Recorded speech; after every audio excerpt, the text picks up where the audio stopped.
Set in the city of Vancouver, Canada, we are introduced to a man named Eddie who is repairing his car at the repair shop. After the repairs are done, Eddie finds that the money he has is not enough to pay the total bill. Eddie tries to negotiate, pleading with the shop owner to let him take the car because he needs to pick up his daughter from school. However, the shop owner remains firm on the rule. The car cannot be taken until the bill is paid. Wednesday and Friday are your days. I'll grab it when I'm done here, okay? Eddie then calls some of his friends to borrow money, but none of them are willing to help. Eventually, Eddie tries his luck by buying some lottery tickets, but they all are losers. Feeling stuck, Eddie's bad habit resurfaces. He tries to open a few parked car doors, not to steal the cars, but to steal the items inside them to sell. Oh, shit! The first, second, and third cars fail. Finally, he spots a black car in a public parking lot and attempts to open its doors. The door opens and Eddie gets in, hoping to find valuable items to sell. But after rummaging through the dashboard, back seat, and glove compartment, everything is empty. When Eddie is about to leave, suddenly all the doors lock automatically. Panic starts to set in. He tries to force open the door, break it down, and repeatedly punches the glass. He even kicks the glass.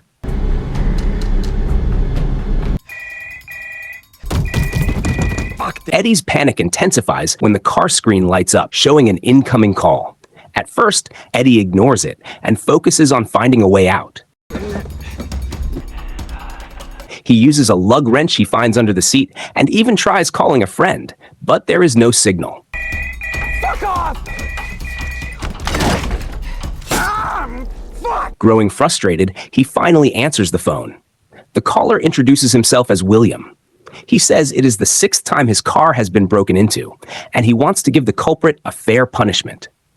Eddie remains indifferent, not realizing he has walked into a deadly trap. You just fucking tase me? Do I have your attention now? Let me out! No, so impatient, such a naughty boy. Fuck this car! But when William starts speaking like a psychopath and Eddie starts to bleed from his wounds, Eddie becomes terrified, apologizes, and even offers to turn himself over to the police. But that's not what William wants. Oh, hang on a second. Help! Help me! What the fuck? He wants to punish Eddie in his own way. As Eddie's wounds worsen, William calmly says not to worry, as he is a doctor. Even as Eddie grows weaker, William continues to enjoy his game until Eddie passes out. I need medical help now. I don't care. I said attention. Please, man. I need the same neighborhood. When night falls, Eddie wakes up. His hands and feet are bandaged. He begins to feel dehydrated and hungry. Then William starts the next cruel game. The advertisement screen in the parking lot changes to an image of a tempting burger, deliberately torturing Eddie mentally. The second day arrives. Eddie remains calm, still unaware of how crazy William is. He asks for food, but William explains that a person can survive without food and water for more than 48 hours.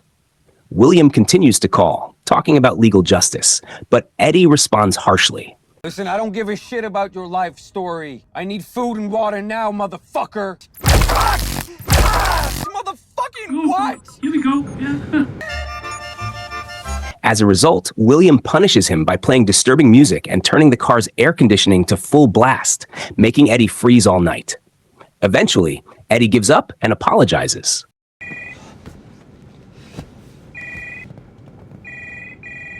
I'm sorry for cursing. I won't do it again.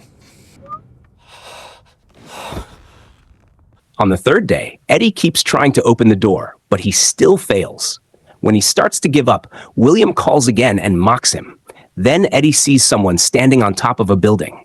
He believes it is William. He begs for mercy and asks to be freed. Help me out here, man. I'm dying. I'm dying too, of prostate cancer. I'm so sorry to hear that. I want to make a difference. I want justice. You think this is just? William, with his extreme view of justice, believes the prison system is not enough to give a real punishment. For him, the law must be enforced brutally. William gives Eddie an offer. If Eddie gives his social security number, William checks if he has any criminal record.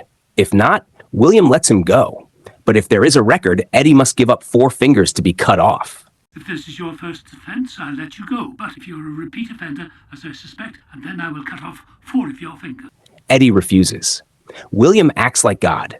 He says the rule against stealing is clear, written in holy books and easy to follow. But Eddie talks back. He says rich people like William never understand how hard life is for the poor. Sometimes, small crimes like stealing are the only way to save a family from hunger. William gets angry and punishes Eddie again by turning on the car heater.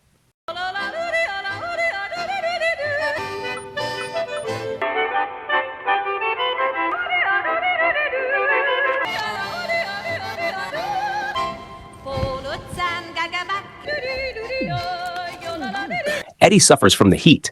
At night, William asks for Eddie's social security number again. He promises to give Eddie a bottle of drink if he gives it. In his dehydrated condition, Eddie finally gives the number. I will give you some water. Eddie Barish. 173. 173. 25. Yeah, and that water. I hid the water bottle under the passenger seat.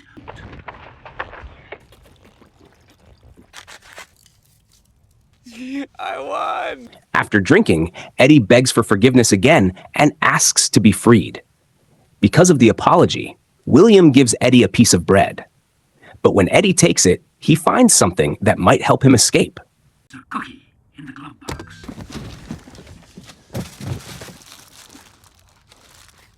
Later, Eddie hears that William gets a phone call and needs to go. Eddie looks up and sees a man leave. Then Eddie checks something he saw under the dashboard earlier. Before he touches it, he raises his finger to the camera to test if he is still being watched. Before Eddie presses the red button, William starts watching again and turns on the electric shock in the seat. Hey, what are you doing down there? On the 4th day, Eddie pretends to sit calmly and talks to William, but his foot tries to press the switch that he believes shuts down the system. When it doesn't work and his body grows weaker, Eddie, who refuses to drink his own urine even when dehydrated, finally drinks it.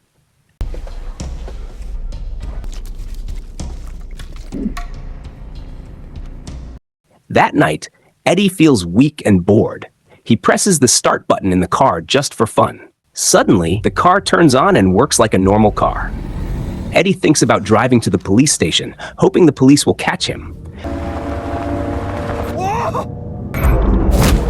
Did you really think it would be that easy? But it is only a prank from William. Before giving a harder punishment, William wants Eddie to feel some joy, a false hope that makes the psychological game even deeper. Finally, under William's full control, the car drives to a place where some young men are hanging out, even fighting. It's a gang area where troubled kids gather, a place so rough even the police don't care anymore. The game begins again as William shows what he calls true justice, that uncivilized people don't deserve to live.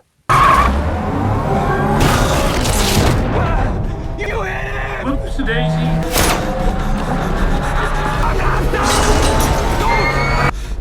Right. Not like this. One gang member is left cornered. William starts another game. He promises that if the boy can stand and walk, Eddie will go free. But again, it's just a prank. Get up. You fucking motherfucker! William gives hope only to crush it. Eddie feels deeply frustrated by a situation he never expected to go this far. No, stop, don't do this! Come on, Eddie. Here we go. Yay! On Tuesday morning, Eddie wakes up to find the car parked in front of his daughter's school. William once again talks about justice, how it should really work. For people like Eddie who steal, prison is not enough. If someone steals from others, they deserve to lose something precious too. Stop! No, don't! Well done, Eddie. I took the bullets when I stitched. But again, it's only a prank. William knows Eddie can't take it anymore and might end everything himself. William even proudly says he already removed the bullet from Eddie's gun when he treated his wounds. Time keeps moving, and William continues to play with Eddie's mind. But Eddie isn't that stupid. He realizes William is a true psychopath. Eddie thinks if he removes the cameras, maybe something will change. Maybe there's a chance. That night, Eddie finally snaps and rips out all the cameras in the car. Stop it now! Stop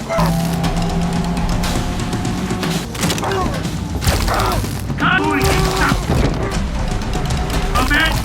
Stop fucking die! But removing the cameras turns out to be a mistake. After the last camera is gone, the car starts driving to a remote location. On the way, Eddie sends a voice note to his daughter, expressing a father's deepest love when he knows his time may be running out. The car heads to the place where we finally see William, the man behind everything. Without the cameras, William can't fully enjoy his twisted game, so he decides to meet Eddie face to face. He asks Eddie to behave. I'm William. You motherfucker!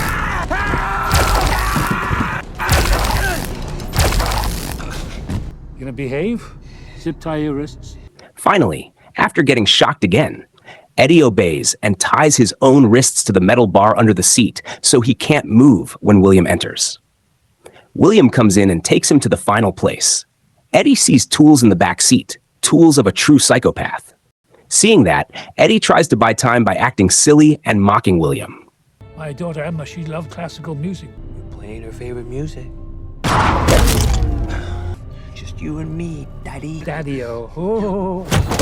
Along the way, William explains why he does all this. He is a robbery victim who loses his child in the attack. He reports it to the police many times, but nothing happens. For William, the world is cruel, so he chooses to be cruel instead of being a victim. While he talks, Eddie keeps provoking him until William loses focus. Some fucked up wannabe Batman. Call it justice. Yeah. But you know what the worst part is? Emma would be ashamed of you. Bitch.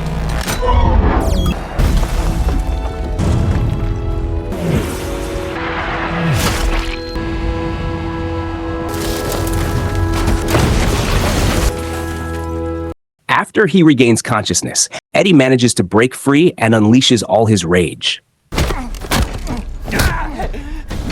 While beating William, Eddie's phone suddenly rings, a sign that the signal is back because the signal jammer has stopped working. It's his daughter calling, worried after hearing the voice note Eddie sent. Daddy, I got your message. What's going on, Daddy? You sounded so scared. Yeah, I'm okay now. Because of the impact, the car starts burning. Eddie uses the broken rear window to escape. He gets out, leaving William alive but helpless. At the end, Eddie looks for a ride back to the city and heads straight to the repair shop, not to take back his car, but to use it as collateral to borrow a bicycle so he can pick up his daughter. The film ends.